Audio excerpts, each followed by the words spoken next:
Welcome viewer, I am Murugan S. This video tutorial describes how long Windows notifications stay on your screen in Windows 11. Click Start, Settings, click Accessibility.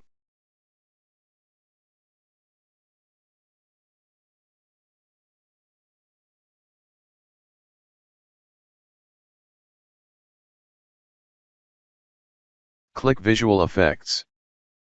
Change Dismiss notifications after this amount of time.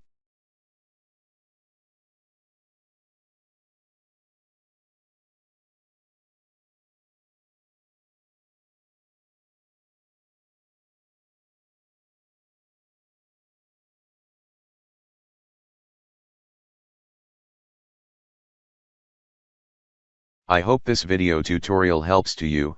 Please like, share and don't forget to subscribe my channel. Thank you very much. See you next video.